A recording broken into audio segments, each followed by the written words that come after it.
in the first century, early first century. So the issue there is, what are those visions? Was it real? Was it a real resurrection, or was it an hallucination? The issue with psychological models is they don't fit the experience of the early church, because there were so many different sightings of Jesus at different periods, different places, in different contexts, to people, groups of people, individual, that no psychological model can answer all these various visions. So you can't answer the resurrection from a naturalist perspective.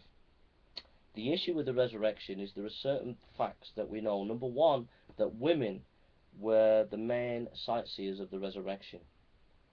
Now, why did the early church build its preaching on the resurrection on women, when women were not respected in the court of law? Their testimony was not respected. So why go around saying Jesus rose from the dead based on women's accounts? The, the naturalist explanation of the resurrection can't account for that. Secondly, as Gomez said, he was a Jew, this guy's a Jew, he said the resurrection is a fact because of this reason. The early church people, the disciples, ran away at the time of Jesus' death. They gave up. And then suddenly, a few days later, they're appearing in Jerusalem preaching with boldness. And he said, because of this fact, and he's a Jew, he never became a Christian. He says, because of this fact, Jesus rose from the dead. Okay? You have to explain why the disciples gave up and then suddenly were preaching in Jerusalem. The only explanation that you can have is that Jesus literally rose from the dead.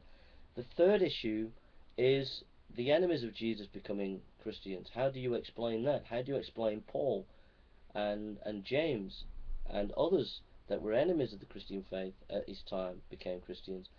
And fourth, how do you explain the birth of the early church? These people were Jewish people. What made them go from Orthodox Jews to preaching this Messiah? And number five, how come the early church was preaching in Jerusalem? If they had seen illusions of Jesus, then all the people had to do, the Sanhedrin or the Roman authorities, was to actually bring the body out, and their visions would have been proved wrong. Why were they preaching in Jerusalem? If they were lying or if they were deluded, they would not preach in Jerusalem, because the authorities would have brought the body out. Okay, so those reasons alone show us that Christ rose from the dead, and naturalist explanation can't explain those reasons. Okay, and Gomez actually said it's a fact that Christ rose from the dead.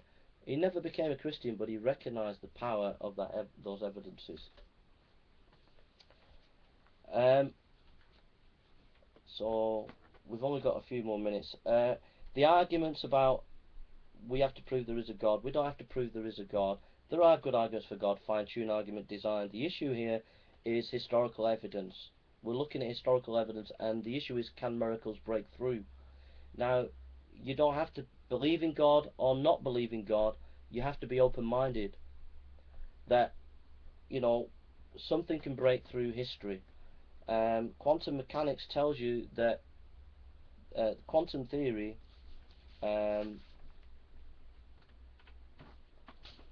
quantum mechanical understanding of the laws of nature implies that nothing is strictly impossible. Neil Shenouni, research chemist, and quoting physicist Michael Strauss. Basically, a miracle is a possibility, in terms of, we don't know fully what goes on in nature when an event happens, when a causal event happens within nature. Even Hume stated that. So we should be open to phenomenon and be willing to investigate miracles. And that's the issue with the skeptics. There are no criteria from the skeptics to investigate miracles. The only person who came up with a criteria was David Hume, and he had these 5 criteria of understanding, 5 or 6 criteria of understanding whether a miracle took place. When he investigated the miracles by the Jainists in the time of Pascal, he came to the conclusion that the miracles actually met his criteria. Um, but he still didn't believe in the miracles. So even if you have a criteria, they won't believe. But the issue is that Dan Courtney and atheists don't have any criteria for assessing miracles, and we need to assess the miracles. We need to assess how. We need a criteria for assessing miracles. The issue about spiritual Jesus, quickly, that Jesus, that Paul didn't teach a spiritual, that Paul didn't teach a physical resurrection. We hit that on the head by Dr. Gundry. He says, in this regard, Gundry's landmark study, this is Giesler quoting Gundry, in this regard, Gundry's landmark study of the word used for body, soma, made it quite clear that something physical is intended. So the resurrection, when it's used